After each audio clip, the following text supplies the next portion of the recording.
ఓం నమ శివాయ ఛానల్కు స్వాగతం అండి. అందరికీ నమస్కారం అండి. ఈరోజు ఈ వీడియోలో మనం కన్యా రాశి వారి యొక్క జాతకం గురించి తెలుసుకుందాం. వీరి జీవితానికి సంబంధించినటువంటి ప్రధానమైనటువంటి అంశాలు ఏంటి, అలాగే 2026వ సంవత్సరం ఆగస్టు 8వ తారీఖు శనివారం రోజున వీరి యొక్క దినఫలాల ప్రకారం ఈ యొక్క కన్యా రాశి వారికి ఏ విధంగా ఉంటాయి. ఈ రోజు దినఫలాల ప్రకారం జీవిత భాగస్వామి వల్ల మీ ఊహకందని పరిస్థితి రాబోతుంది. ఎటువంటి సకల సమస్యల పరిష్కారాలయం శ్రీ దుర్గా భవాని ఆశీస్సులతో జ్యోతిష్యం చెప్పబడును. గురూజీ నాగరాజు గారు ప్రేమ సమస్యలు, పిల్లలు పెద్దల మాట వినకపోవడం, సంతానం, విడాకులు, స్త్రీ పురుష వశీకరణం, పెళ్లి సమస్యలు, భార్యాభర్తల సమస్యలు, శత్రు సమస్యలు, ధన సమస్యలు, విదేశీ ప్రయాణం, ఎటువంటి అనారోగ్య సమస్యలకైనా వనమూలికలతో వైద్యం చేయబడును. చెడు పూజకు, చేతబడి పూజలకు శాంతి పూజలు చేసి యంత్రాలు ఇవ్వబడును. మీ జీవితంలో ప్రతి ఒక్క సమస్యకు ఈ గురువు గారి వద్ద పరిష్కారం కలదు. ఈ గురువు గారి వద్ద ఎంతో మంది లబ్ధి పొంది ఉన్న పరిస్థితులు మీకు మీ యొక్క లైఫ్ పార్ట్నర్ మూలంగా రాబోతున్నాయి. అలాగే కన్యా రాశి వారు ఎటువంటి దేవతారాధన చేసుకోవడం ద్వారా ఎటువంటి ఫలితాలను పొందుకోబోతున్నారు, ప్రతికూలతలను అనుకూలతలుగా మార్చుకోవడానికి పూర్తి వివరాలు అన్నీ కూడా ఈరోజు ఈ వీడియోలో వివరంగా తెలుసుకుందాం. వీడియోలోకి వెళ్ళే ముందు మా చిన్న రిక్వెస్ట్ ఏమిటంటే, ఇది వరకు మా ఛానల్ని మీరు సబ్స్క్రైబ్ చేసుకున్నట్లయితే కనుక సబ్స్క్రైబ్ చేసుకోండి. అలాగే పక్కనే ఉన్న గంట సింబల్ ఆల్ అప్డేట్స్ను క్లిక్ చేయండి. అప్పుడే మేము అప్లోడ్ చేసే ప్రతి ఒక్క వీడియో నోటిఫికేషన్ అనేది మీకు వస్తూ ఉంటుంది. నోటిఫికేషన్ రాగానే వీడియోను ఓపెన్ చేసి మీ రాశి గురించి, మీ జాతకం గురించి తెలుసుకోవచ్చు. అలాగే మీ ఫ్రెండ్స్ అండ్ ఫ్యామిలీ మెంబర్స్లో ఈ రాశి వారు ఎవరైనా ఉంటే వారికి కూడా షేర్ చేయండి. వారు కూడా వాళ్ళ రాశి ఫలాల గురించి, వాళ్ళ జాతకం గురించి తెలుసుకుంటారు.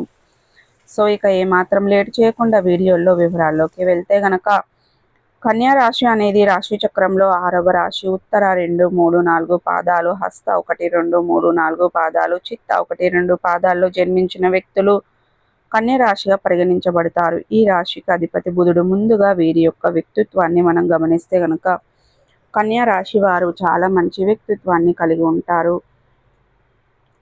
బంధాలకి, అనుబంధాలకి చాలా ప్రాధాన్యతని ఇస్తారు. అలాగే ఎవరైనా చిన్న సహాయం చేసినా కానీ ఆ సహాయాన్ని మర్చిపోకుండా గుర్తు చేసుకుంటారు. కొత్త వ్యక్తులు పరిచయం అయినా సరే పాత స్నేహితులను కానీ బంధుత్వాలను కానీ అసలు వదిలిపెట్టరు. క్రమశిక్షణతో నిరంతరం నూతన విజయాల కోసం ప్రయత్నం చేస్తూనే ఉంటారు.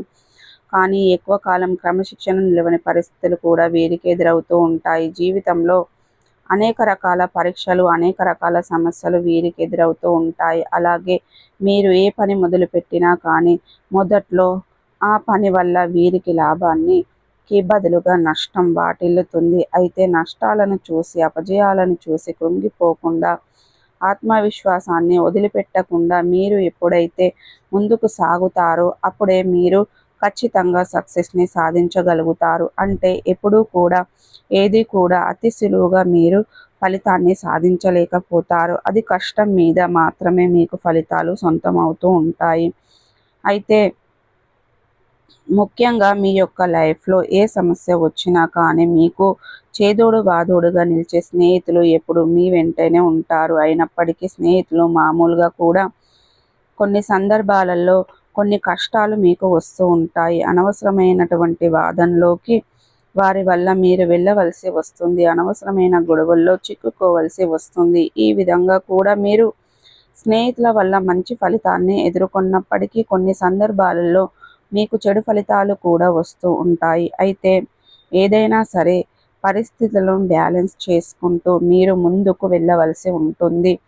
పరిస్థితులను బట్టి అప్పుడు మీ నిర్ణయం తీసుకుంటే బాగుంటుంది అని ఆలోచించి అనుభవజ్ఞుల సలహా తీసుకొని ముందుకు వెళ్ళడం ద్వారా మీరు అద్భుతమైన ఫలితాలను చూస్తారు. అంతేకాని ఏకపక్ష నిర్ణయాలు కానీ, ఆలోచించకుండా పొరపాటున తీసుకునే నిర్ణయాలు కానీ మీ యొక్క జీవితంలో అనేక రకాల సమస్యలను తెచ్చిపెడతాయి. కాబట్టి ఈ విషయంలో కన్యా రాశి వ్యక్తులు తగిన జాగ్రత్తలు ఖచ్చితంగా తీసుకోవాల్సి ఉంటుంది. అయితే కన్యా రాశి వారి యొక్క జాతకం ప్రకారం జీవితంలో ఒడిదుడుకులను సృష్టించే స్నేహిత వర్గం కొంతమంది ఉన్నప్పటికీ మీకు చేయూతను అందించి మిమ్మల్ని గట్టెక్కించే స్నేహితులు కూడా చాలామంది ఉంటారని చెప్పుకోవాలి. మీ జీవితంలో మీరే సక్సెస్ పొందుకోవడంలో స్నేహితుల పాత్ర కూడా చాలా కీలకంగా కనిపిస్తుంది. అయితే ముఖ్యంగా మీ యొక్క కన్య రాశి వారి యొక్క జాతకం ప్రకారం వీరిలో చాలా ఎక్కువ మందికి రాజకీయ రంగంపై ఆసక్తి ఉంటుంది. సో చూసారు కదండి, ఈ వీడియో మీకు ఎలా అనిపించింది? నచ్చిందా? నచ్చితే కనుక ఖచ్చితంగా లైక్ చేయండి, షేర్ చేయండి. మరిన్ని మంచి మంచి వీడియోల కోసం మా ఛానల్ అనేది త్వరగా సబ్స్క్రైబ్ చేసుకోవడం మర్చిపోకండి ఫ్రెండ్స్.